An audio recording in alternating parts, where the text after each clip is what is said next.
You're breaking out. Oh, there we go. Sue. So I don't know who's out there, and I hate not knowing who I'm speaking to, but at the end of this, we will open up the opportunity for members to ask questions and share their faces if they would like. So good day. I'm Katie Tipton. I'm one of the care coordinators with Kendal at Home. And 4 years ago, in May of 2017, yeah, I had to look it up, Karen. How long ago?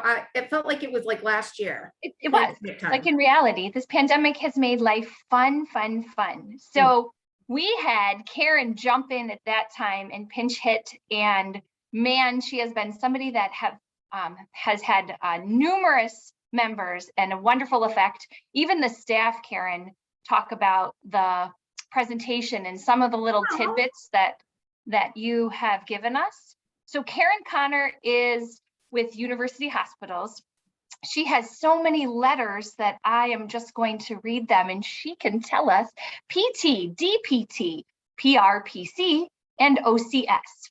Well, she's a pelvic health clinical specialist at University Hospitals. So she holds a doctorate, and she has certifications in both orthopedics and pelvic floor rehab. And she is a dynamic presenter. She is memorable and memorable enough that we would want her back. So without further ado, Karen is going to share some wonderful knowledge with us on a subject that, you know, might not be the most pleasant conversation, but a necessity. And she brings hope to what people might say is just an inevitable problem. So there is Karen. So do you mind if I just mute myself, and I'm standing by if you need me? Is that okay? Thank you, Katie. Thank you. I'm so glad you're here. After that introduction, I mean, I am so thrilled to be here and so glad to be presenting to Kendal again. I had such a wonderful time when we did it 4 years ago, although I have no idea how 4 years have passed. Everyone was so warm and inviting that of course I jumped at the chance to do it again. I am a pelvic health specialist, as Katie said. The OCS means I'm also a board certified orthopedic specialist. So I'm also got a special sort of extra degree to say that, hey, I like to treat ortho and I'm really good at it. I mean, that's what it's supposed to say. And I 100% believe that orthopedics and the pelvic floor are connected, as you'll see with some of the exercises I'm recommending. The pelvic floor does not function by itself. I got my little bit background. I did not grow up in Ohio. I'm from California. I got my undergraduate degree from UC Santa Cruz. I got my master's at Cleveland State for physical therapy. And then our profession very quickly moved towards getting a doctorate. So I got a doctorate from Alabama State University. And then, like Katie said, the OCS and PRPCs are just additional certifications you can do to add to it. And again, I'm happy to be here. So what we're going to cover today is, first of all, the statistics. I think it's sort of important to understand how common these issues are, because many times one of the big complaints I hear from people is, oh, I didn't know there was help for this, or I didn't know that this was common. So I sort of want to introduce you to the stats, talk you through some of the anatomy, and then let's talk about what are typical bladder challenges, from post-surgical leaking to stress incontinence to urge frequency, mixed incontinence, and some fecal incontinence, but that's not the huge focus. And then some simple strategies to use at home. I hope you're able to come away from this presentation really understanding that this is a common problem that often has very solid proven solutions. So this is pretty typical of what I hear on a daily basis. Well, no one told me that it was a problem. No one asked about it, so it must not be a big deal. Everybody leaks. Everybody has pain. And this is too embarrassing to talk about. Again, things I hear on an almost daily basis. But let's look at this. The cost of incontinence is $900 per patient per year. So if you're already investing in incontinence gear, you might be nodding your head with me, or you might be saying, boy, 900 kind of lowballs it. So there is a cost to people who deal with this. 13.9% of males, this is not an exclusively female problem, and up to 30% after the age of 70, especially when prostate surgery is involved. So again, I don't want anybody who's listening out there who's a male to think that that you fall into a completely different category because you're not a woman. And what we know from the research is 51% of females after menopause will struggle with some form of incontinence. This again is something I want to put in there, is that there is a real commonality between falls and urinary tract symptoms. So overactive bladder, which kind of gives you the sensation, I'll talk about it a little bit more, that you have to urinate all the time, can actually force people to rush to the bathroom and can be a factor in falling. And most falls related to OAB occur in the bathroom. Most falls related to the elderly occur in a bathroom. So again, very common thing I hear is, well, I'm just getting older. Well, it's common, but that doesn't mean it needs to be normal. It is absolutely common. So the University of Michigan, sorry, all my Ohio people, did a great study where they did this novel thing, and they actually asked people between the ages of 50 and 84, do you experience urinary leakage? And again, 46%, so slightly lower than the 50%, but right around there, of the 1,000 women surveyed said they experienced the leakage, and almost 50% worried that it was going to get worse. So again, this particular part of the survey was done exclusively to women. And I'm again sharing this because I want you to know, if you've hesitated to talk about it, or you're thinking, oh, it's just what happens, that you're not alone, but we know that there's help. So the big things is, what prevents women from seeking medical treatment for urinary incontinence? 66% felt that the problem was not too bad. If you're using, I would say if you're using daily poise pads or something like that, it is a problem. It puts you at an increased risk of a skin breakdown. It's telling us that there's some parts in the system that aren't functioning as well as they could. And it's something that maybe bring up to your primary care doctor to start. About 10% were uncomfortable discussing it, and then 53% did say they would be more comfortable talking to a woman. But again, the important thing is having the conversation. Just to show you, again, you're not alone. These are strategies that have been used to manage urinary incontinence. Almost 60% use pads or protective garments. 38% will do pelvic floor exercises. 16% will limit their fluid intake, and 15% will modify the wardrobe to hide accidents. And we're going to talk a little bit more about that later. But again, that's a pretty strong, solid showing of people that struggle with this and have active strategies to deal with it.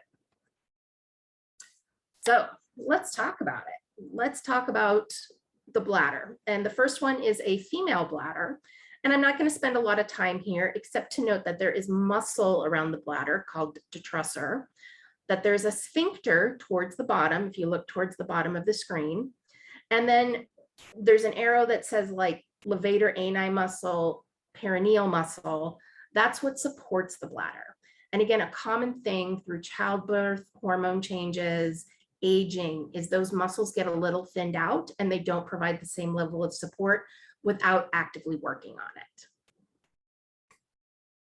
Men, again, same detrusor muscle. The difference with men is they have a prostate. And again, as the prostate enlarges, I think it's something like 85% of men over the age of 60 have an enlarged prostate. I could be lowballing that, to be honest. As the prostate emerges, so here's the prostate. As the prostate enlarges, it's not going to give as much room for the bladder to fill. Urgency and frequency might be part of the problem. And then if they have the prostate removed, you're going to lose some of the support there. So it's not uncommon for men post-prostatectomy to struggle with some incontinence. Again, we talked a little bit from the first slide about the muscles of the pelvic floor. And these are muscles like every other place in your body. But, and here's where I think being an orthopedist helps me a lot, is I like to tell people the pelvic floor does not work on pelvic floor island all by itself. It is an integral member with all these other muscles of the body, including the hips, the glutes, the abdominal muscles, even the diaphragm. Breathing can impact the pelvic floor. So doing Kegels, while a good strategy, and I talk about this in a little bit, are okay, but if you're not treating the rest of the system that helps provide support, you're missing out. Like, there will be a limit to how many gains you can get. So how does the bladder work? Kidneys are working 24/7. We know that. Filtering good from bad, sending the bad stuff down the ureters into the bladder, meaning the bladder always has some fluid in it. Even after you've just peed, most of the time people have just a little bit left. The bladder fills at approximately 15 drops per minute. And typically the first urge to urinate is around 150. Like, you get that first signal, like, oh, I'm gonna have to go to the bathroom. Bladder capacities usually can be up to a couple cups. And again, this can vary by individual. These are just the averages. Then when you need to have the desire to go to the bathroom, you go to the bathroom, you sit down. And again, I'm going to start making my case for this, is fully sit down, do not hover. Men, the action works a little bit differently. You stand and lean, and that's fine. But women many times will hover above the toilet because they're concerned about how clean it is. You need to sit down. When you sit down, this allows the pelvic floor muscles to relax and the bladder to contract to empty the bladder. Then after you void, the pelvic floor and sphincters kind of go, oh, okay, we can go back to being on duty. It's a reflex. We want that reflex. That reflex is very important. It is most common to urinate every 3 to 4 hours, or approximately 5 to 8 times during a 24-hour period. Getting up no more than once or twice a night. If you find yourself getting up 3 to 4 to 5 times a night, that's an issue. Not only is it a pain to get out of bed to go to the bathroom, but you're not getting restful sleep. And the lack of restful sleep can have bigger, longer-term health implications. Urine, in most cases, unless you're on certain medications, should be clear or light yellow. And most importantly, urinating should never be painful. So, post-surgical incontinence oftentimes falls in with sort of the stress incontinence, which is sort of that involuntary loss of urine with exertion, coughing, sneezing. It's commonly called an activity-related incontinence. Urge incontinence is the complaint of involuntary leakage accompanied by or immediately preceded by urgency. Now, overactive bladder is a part of urge incontinence, but if you have true urge incontinence, you are leaking when the urge hits. You can have chronic retention issues, which means that the bladder fills, you may not have good sensation that it's filling, and then you go to do an activity and you leak a little bit from that, or you're not emptying all the way. Mixed incontinence is a combination of stress and urge. And then this is a newer definition that I really like. It's called functional incontinence. It's, I can't make it to the bathroom quickly enough. Like, I know I need to go and I rush there, and I just don't quite make it. So a little bit more about each of these. Urge incontinence, again, usually means the bladder is unstable, or that detrusor muscle that we were talking about is doing this a lot. The bladder contracts when you don't want it to. It's contracting at rest. There's overactivity. It can definitely be influenced by the pelvic floor. And very common triggers for urge incontinence include cold, running water, or what they call key in the door. A lot of people will tell me, I'm fine until I pull into my driveway, and then I have to go so badly. Again, overactive bladder. It's the symptoms of urgency, so it definitely has an urge component, and feelings of incomplete voiding. So you pee, but you don't feel like you empty it all the way. But it's a little more specific to the bladder, and there's not always leaking. Stress incontinence, we've all been there, I'm sure. We cough, sneeze, laugh, and a little bit of urine leaks out. This is the most common one that my female patients will tell me, oh, but that's normal, right? Like, I've had children, I'm getting older. No, no, no, no, no. There is help for it. Again, anatomy is different, and some people who've had traumatic childbirths or have been histories of constipation, it may not go completely away, but there is almost always ways to make it better. And like I said, I'm going to give you some strategies to try on your own. Mixed incontinence is just what it sounds like. It's a combination of both of them. I like to bring fecal incontinence because a lot of times this is something, again, as our muscles change, as we age, the muscles become thinner and that pelvic floor support can be a little bit less. And some people will start to experience urge incontinence for the bowel. So if that's something you're dealing with, again, there can be help for that. And I strongly encourage you to reach out. So again, don't be afraid to talk to your doctor about this. Incontinence is common. It is so common, as we saw, 50% of women, up to 30% of men after the age of 70. This is something that many people struggle with, and they just don't know that there's help. It's always a good time to jump in and try to fix it. So it's common, but it's not normal. And please, please, please make sure you're having a conversation with your healthcare provider. So here are some strategies I just wanted to go over that can make things a little bit worse. So a very common one is this just in case voiding. So that's when we're thinking, well, I don't really have to go to the bathroom, but I'm going to go to Kohl's, so I better pee before I go. I'm going to encourage you, if you can, to try to hold off on things like that, because what you're telling the bladder is you're training it, kind of like a puppy. Getting in the car means I have to go to the bathroom. And your bladder will learn that until, even if you don't have to go, it will give you the feeling you have to go as you go into your car to go to Kohl's or wherever. So really pay attention and think, do I really have to urinate? If you do, go to the bathroom. Don't hold it. If you don't, see if you can hold it for a little bit. If that brings up a lot of anxiety, or you're like, no, no, no, no, no, I've been doing this for years. Again, that's okay. But there are ways to kind of deal with it to give you more freedom. Because ultimately what this becomes is an exercise in not letting you do what you want to do, because you're always wondering where the bathroom is. Again, big one, next one, never hover over a toilet, ever, ever, ever. It confuses the pelvic floor and the bladder. Again, it's that reflex when we sit down and relax on the toilet that tells the bladder to contract and the pelvic floor to relax. I tell my patients to please carry wipes with you if you're concerned about sanitation, or use the paper that comes with the toilet, but hovering has real long-term implications. I distinctly remember reading this in a Reader's Digest in the 80s, that women were being told, oh, just keep trying to stop your urine, keep trying to stop the flow. That's how you keep your pelvic floor nice and strong. And they lied to us, my friends. They lied.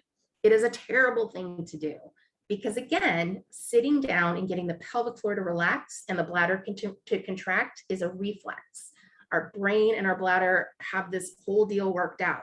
So if you start to do Kegels in the middle of it, it starts to confuse the brain and it starts to confuse the bladder. And you can end up with urge, in particular, urge or overactive bladder. So do not use it as the place to do your Kegels. Avoid straining. In general, you should not have to push urine out. The same is true with stool. Again, everybody has to push a little bit to get started, but once it has begun, the body should take over and help get rid of the matter. If it's not, again, it's something you can talk about. Avoid being dehydrated and avoid being constipated. I wanted to talk about dehydration because, again, of the things I hear as somebody who treats this is one of the most common strategies. It's people think, well, if I don't drink anything, then I won't get the urge to go, then I won't feel like I'm going to pee myself or pee myself. But it actually sets you up for some long-term issues. Again, we know dehydration in itself is not good for the body. It's not good for the brain. But what happens is if you decide not to drink anything, the urine, the product coming from the kidneys is less diluted. So it's very acidic and the body really wants to get rid of it. So it'll irritate the bladder a little bit more. And the moment you drink a little bit of something, the body's going to be like, oh, thank goodness we can get rid of everything and it can flush the system. So you'll still have that urgency, and that's why you might have it right now. You're better off to sip water throughout the day. And again, 8 glasses, unless you're on a special program, like for your kidneys or something like that, but 8 glasses is pretty typical. And what you want to try to do is sip through the day. Don't leave this presentation and start chugging water, because you will hate me. I can guarantee that you will hate me. Try to increase your fluid a little bit every week, but make it slow. And again, we're in that sort of, we had a brutally hot summer and we're having a crazy fall. So when it's so hot and humid, I really want to make sure for your health, you also stay well hydrated. Here's the bad news.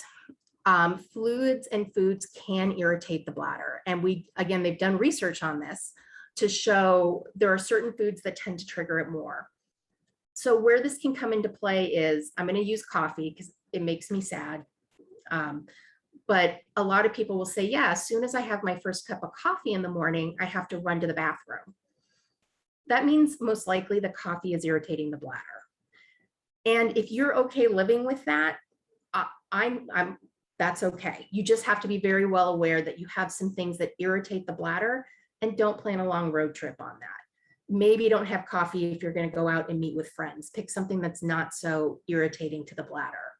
So what I tell most people is, just if you see some things you love, don't worry.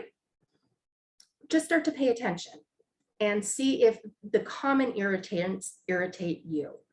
It is not a 100%. These do not guarantee to irritate every bladder, but some bladders they do. And some bladders can tolerate coffee, but can't tolerate carbonation. So sometimes you have to tease it out a little bit. Constipation, again, here we come back to hydration. And I want to share with you the best invention ever made for going to the bathroom, which is the squatty potty. I'm sure you've heard of it. It was apparently on Shark Tank. I didn't see it. But the idea is we were designed to do a deep squat to have a bowel movement, and for women to urinate. Men, again, kind of do a standing lean. It works a little bit differently, but we were meant to really drop our butt down towards our heels to void and to eliminate stool. So because that's not the most convenient thing to do, and because, again, that may not be the safest thing to do, putting a footrest underneath you so that your knees are higher than the hips, is the next best thing. When the knees are higher than the hips, there's a muscle that goes around the rectum that gets a chance to relax. And it's much more likely that it's going to be easier to pass stool doing that. I had a great question from a gentleman when I did this presentation 4 years ago, who told me, I don't have a problem going to the bathroom. I have a bowel movement every day. I don't strain. Do I need to do this? And I'm a firm believer, if it ain't broke, don't fix it. You know, this person had a strategy for his entire life that worked well for him. But if you know you struggle with constipation, if you know you struggle with completely emptying your bladder, getting something underneath your feet that can then kind of tuck behind the toilet for safety can be very, very helpful. And a lot of people are using elevated toilet seats to kind of make it easier to get on and off the toilet. And again, that's great for safety, but it keeps, here are your legs, your knees are right here. It keeps your hips way up here, so it keeps that muscle kind of tight. So even on a raised toilet seat, to have a step underneath it, as long as it's safe for you. So as I was talking about, a very common thing when we were talking about urge incontinence, that feeling like, I've got to go to the bathroom. I've got to go to the bathroom. Remember, it's the bladder and the brain kind of misfiring at each other. So a lot of times if we can kind of break up their conversation, you can at least buy some time to get to the bathroom without running. So when you feel the urge and you know, like, wow, I just urinated an hour ago. When you feel the urge, stop. Don't race to the bathroom. Take a deep breath. Try to do a few pelvic floor contractions. And if you're not sure, you can even just squeeze your butt muscles because that will get the pelvic floor in there. Try to distract yourself for just a moment. Think of your friends' names, your kids' names. Just take yourself out of that moment. And then if that all fails, walk, but don't run to the bathroom. So urge often comes in a wave like this. And if we can ride that urge wave out, a lot of times we can defer going to the bathroom until we're legitimately full, our bladder's very full, rather than just sort of the habits we've gotten into. So to Kegel or not to Kegel, also known as a pelvic floor contraction. There was just a doctor smart enough to put his name on it, and they were named Kegels. Kegels are a good exercise when they're done correctly.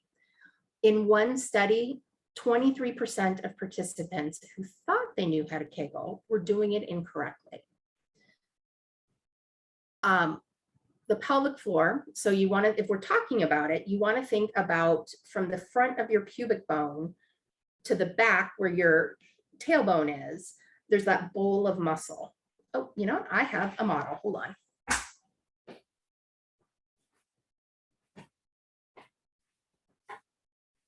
I have a model that my coworker took from me. So we'll have to just go with, again, think of this as your pelvis and the pelvic floor goes like this. You want to think when you're doing a pelvic floor contraction or a Kegel that you're trying to lift those muscles to your head.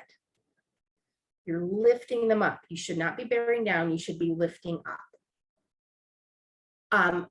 Your butt and your stomach will also activate a little bit, and that's normal. But what I like to tell people is try to make the pelvic floor do the driving, have it be the instigator for it. If other people come along for the ride, I'm ultimately not that bothered by it. Again, now I just gave you the whole spiel about why you shouldn't do Kegels on a toilet. But if you are 100% struggling with this idea of how do I move my pelvic floor, once or twice only, zip, zero, no more than that, try to stop your urine. Because those are the pelvic floor muscles. And if that's how you kind of have to reteach the brain to find it, it's okay. But only once or twice, not as an exercise and not on a regular basis. If you have issues with mixed incontinence or urge, sometimes Kegels aren't the answer. Sometimes you might be stuck in a little bit of a Kegel. Your muscles might be working too hard. So you might need to learn to unkegel and relax that. And again, here's my big thing. Kegels are great. They're a wonderful exercise. They can be helpful. But if all you did were Kegels, and I can't tell you how many women I've had come in who say, well, I do like 100 Kegels a day, but I still leak. You're not getting the full benefit. Once we get all the other muscles in line, many times it gets significantly better. So you have to work, you have to make sure your hips are nice and strong, your glute muscles are nice and strong, and the abdomen is nice and strong because those all work together. My idea was to show you some very simple exercises that you could incorporate at home. The caveat is going to be, of course, as with anything, is if you have mobility problems, if you're having pain, please make sure you talk to your health provider before attempting these exercises. But if you're feeling pretty good, let's try a couple. So Janet Hume is this amazing PT out of Montana, and she did some really brilliant research with hip range of motion and strength. She came up with an exercise named Roll for Control. Now, typically, so this is directly from her, typically you use one of the stretchy bands around it, like the TheraBand or anything like that. But if you absolutely didn't have anything, you could use a belt. You won't move as much, but pressing your legs into something will be very helpful. So you can work it with an inhalation, roll your knees out against the band. You should feel your pelvic floor muscles engage, and then exhale and relax everything. I'm not as worried about the breath, as long as you're not holding it. I wouldn't want you to lose sleep or feeling you're doing it incorrectly if you aren't timing it with the breath. And again, it's idea of more rolling the knees rather than just pressing the knees out. You can see that, where's my nose? There it is. It's more of a rotation rather than a lot of people have learned at some point just straight pressing out, which is another good exercise, but getting those hips to roll a little bit can be helpful. You can, then the opposite is to kind of roll in. Now she's using a ball, but you can also use a pillow. You just want something in between the knees that can give you a little bit of resistance. So don't fret if you don't have a pillow. A towel also, or if you don't have a ball, a towel works really well. A pillow works really well. The idea is just to do the exercise. Balance is huge. And Janet Hume, who I was just mentioning to you, oh gosh, it was probably 20 years ago. One of the things, she went into a nursing home to try to help with incontinence. And what she found out is people did get better with doing some of those roll for control exercises, but most exciting, people that had been struggling with their balance got better balance. And they talk about in terms of children, like infants, infants usually need to be up and walking and moving prior to being able to be toilet trained. Because again, that's how their pelvic floor is developing. So there's some really cool stuff to think about in terms of balance and pelvic floor and incontinence. I love tandem stance. You put one foot right in front of the other, as this person's doing right here, and then you hold it. And it's harder than it looks. So absolutely, you must be near a counter or have something right beside you, because you don't play with balance and not have support. But you put one foot in front of the other and then the other foot in front of the other. And squeezing the thighs together and working on that balance really does help the pelvic floor. Whoop. I don't know how I did that. A mini squat, again, easy thing to do. And people will tell me again, well, I don't squat because of my knees. My knees really hurt. Well, if you're getting on and off a chair, in and out of a car, on and off the toilet, you're doing squats throughout your day. So let's try to make them the best squats and add a few more just for overall strengthening. The key with doing a squat that doesn't hurt the knees is to make sure that the hips go back. It is not a knee bend. The hips hinge right here. The butt goes back and the knees stay over the ankles. It's not the best picture, but it was the best one I could find. So there should be no pressure through the knees. If you feel pressure through your knees, chances are your knees are way out here. And again, that can be very hard on the knees. Then as you're coming up from standing, and this can go from getting out of a chair, getting off the toilet, getting out of a car, squeeze your butt muscles. Your butt muscles should be pushing you off of that. And it's an exercise. Sidestepping is another easy one to do at a kitchen counter. You literally walk side to side. You want to pick your feet up, not slide them, and keep your toes pointed forward. But this can start to work some of those hip muscles to help get better support to the pelvic floor.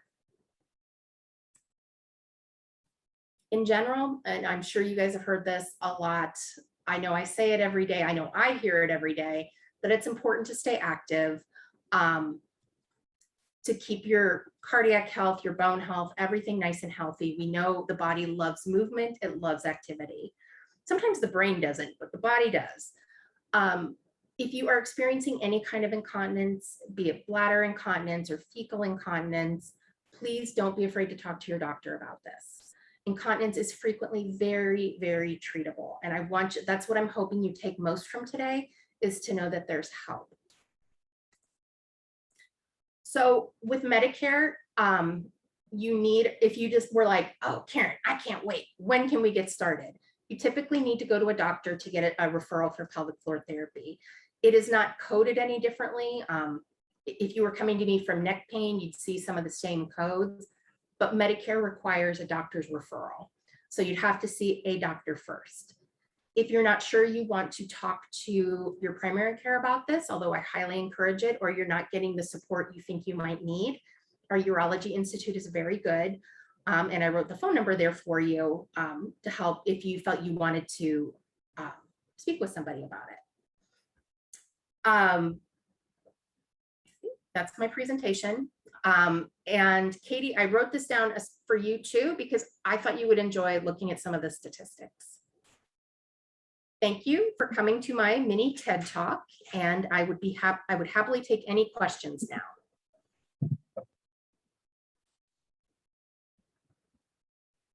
Thank you, thank you, thank you. So if anyone has a question, I think Sue has the magic power to be able to mute people. Absolutely. If you want to raise a hand, or if you want to type something in the chat or in the Q&A, Karen would be happy to answer. Okay, I see someone who has raised their hand. Jody, you should be able to unmute yourself. Thank you, Sue. And Katie, thank you for getting Karen back. That is the only time I missed one of Kendal at Home's lunch and programs, which I deeply regretted. Oh, well, I'm glad you're here now. Oh, me too, because I do have urinary incontinence sometimes. Mm-hmm. Often what I do is I talk to my bladder and my sphincter. I would say, come on, bladder, relax, as I'm headed toward the toilet. Come on, sphincter, pucker up. You can do it, pucker up. It's exactly right.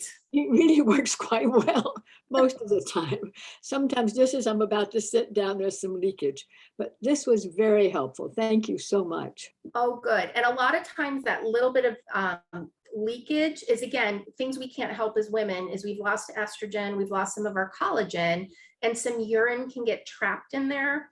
So when we change positions, a little bit more urine can kind of squirt out of the urethra. So something you could try if you're comfortable is stand up and then sit back down and then wipe, and you might get that last little bit out. No, I leak as I'm about to sit. Oh, so it's like I get to the bathroom, I'm pulling my pants down, there's just a little leakage. So oh, I see. Yeah, that's very common with urge. You're doing everything right. If it becomes like, if it's really impacting you, please come see me, or go see a doctor, then come see me. I will.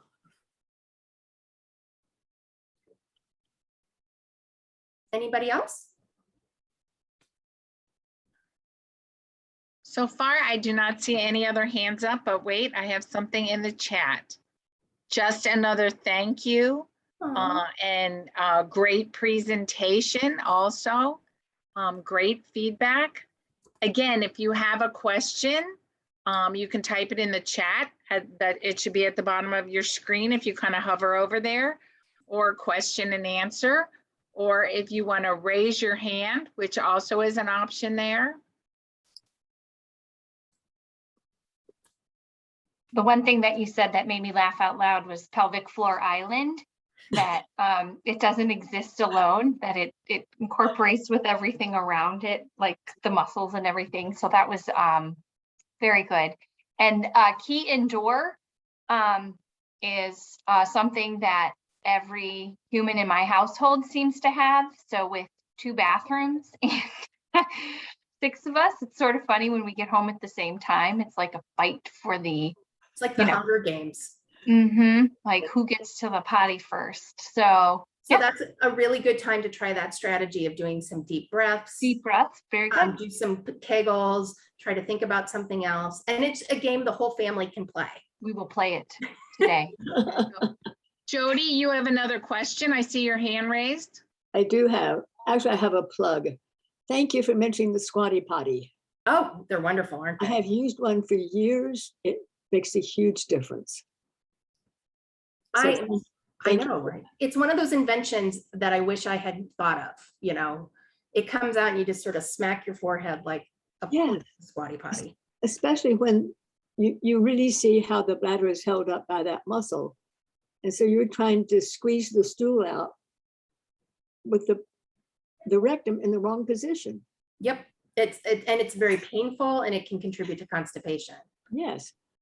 So thank you for plugging it. You're welcome. And I'm going to write it in the chat in case anybody, that is its true name, the Squatty Potty. It is. That's the brand name. There are many knockoffs. There's a lot of ways people can DIY one as well. The nice thing about a Squatty Potty type of tool is it pushes back against your toilet, so it can be out of the way and not trip you if you're getting up and down off the toilet. It's the It's back around the best part bowl of of the toilet. Yeah. So it really just wraps around there. It's wonderful. And then I see a question from Cheryl. Thank you. I'm glad you like the exercises. You are free to share them. I tried to give credit where I knew there was credit, but those images I just pulled off the internet. So I mean, don't put them in a book is I guess what I'm saying. But if you're just sharing it within a community, that's absolutely fine with me. And I will send Katie a PDF of my presentation and she can get parts of it out to you. There was something you said 4 years ago that resonates with me, and there's 2 of my members on here that I know for sure that we count when we're urinating, and I wanted you to mention that. So if you go to sit down and you do 1 Mississippi, 2 Mississippi, 3, and then you're done, you probably didn't need to use the bathroom. What should be that Mississippi number? I'm so glad you remember it. And I swore it was in the presentation. Maybe I skipped over it. Awesome. But this is the easiest thing. And I learned this trick years ago. When you sit down to urinate, count Mississippis, as Katie said, you should be getting to at least 8 to 10 Mississippis. If you're getting to 8 to 10, your bladder was probably getting full and you needed to go. But what is really common is you will get that huge urge to go to the bathroom and then nothing will come out. And that tells you, again, the bladder was just kind of being a jerk, tricking you into thinking you need to go, but there wasn't anything in there. But 8 to 10 Mississippis or more is what we like to see it at. So it's a quick way to count. It's a quick, like, little reference you can give yourself. And yeah, thank you for reminding me. I know it was in there because I corrected my Mississippi spelling. Was there? I don't know where it was. I must have missed it. I might have know, I thinking must of have something else. I So, certainly didn't say it. So thank you well, for and the it's reminder. fun when you get to a really high number. I've compared notes with a couple members and like, oh, I'm at this number, Mississippi. I was really ready to use the bathroom. My work here is done. See, this is what I'm saying. It resonates years later about what we should be expecting. The hovering over a toilet, there may or may not have been somebody during the presentation that mentioned that when you're out in public, ew. But there are sanitary wipes you can carry. Don't throw them in the toilet. There should be a place to throw them. Or there's those little tissue paper covers, or there's just a little toilet paper you can put, and how that will protect you from the ew, but will also be better for you than hovering. So, Right. And I think, you know, there's industries that get wealthy from us being incontinent. And so there's been a lot, I think, through the years of normalizing, like, oh, of course you leak a little bit, that's okay. Or of course this happens, that's okay. And we just have to think that it's typical, but it doesn't have to be okay. And I'm with you, Katie, in sitting down. I know there are some toilets that sometimes are a little questionable, but like I said, carry something with you and wipe it down. You don't get to hover anymore, though. That's off the table. You didn't know that when you were joining this presentation, you were making a solemn oath to me not to hover. And I will know. so and Terry just wrote, many people have these issues. I think people think that they're all alone. Oh my gosh. You know, you're not all alone, and it's something that can be addressed and fixed. And you know, many of the Kendal at Home members bring this up during our annual assessments when we have issues with incontinence, and there's different treatment options. There's medications, there's actually a device that they can implant for certain people that can help with continence. There's pelvic floor therapy. There's so much out there that, and every year it keeps getting better. the key step is first just to ask and know that you, oh my gosh, you are not alone. And What it's I not tell normal. people is, you know, if you're in a room, the incontinence rate for women tends to be 1 in 3 women. So if you're in a room with 10 women, at least 3 people are suffering from it. Pain is 1 in 5. So pelvic pain is also not something we would want to normalize. For men, for pain and incontinence, it's more, incontinence is 1 in 10, pain is 1 in 8. So those are really high statistics. But again, we've been kind of told like, well, that's normal, but it doesn't have to be. And again, lots of great resources for you. And although obviously I work for UH, I'm proud to work for UH. If you have a clinic doctor, if you have a metro doctor, if you have a private practice doctor, cool. Just, I'm fine, but just have the conversation. Very good. Well, Anything else? I put I'm my, so grateful to you, lady, to see your face. it was so nice to see you. I Next wish it was time we in do person. What? I will also, Katie, when I send you the information to send out to our wonderful participants, include my email. So if somebody wants to reach out to me, they are welcome to. I also did have the UH Urology Institute, which is very, very good, that you could also include. And if there's any questions, I think Katie knows this, even just the couple times we've met, I love to help. So if I can help you, if I can get you in touch with the right person, I'm more than happy to help. You have a gift, and we're glad you shared it today. Thank you, Karen. Thank I you. Thank appreciate it. you. Thank you All guys. right. Stay Everyone's- dry, stay hydrated, and no more hovering. Thank you, Karen. Bye. Have a Take great care. day, everybody.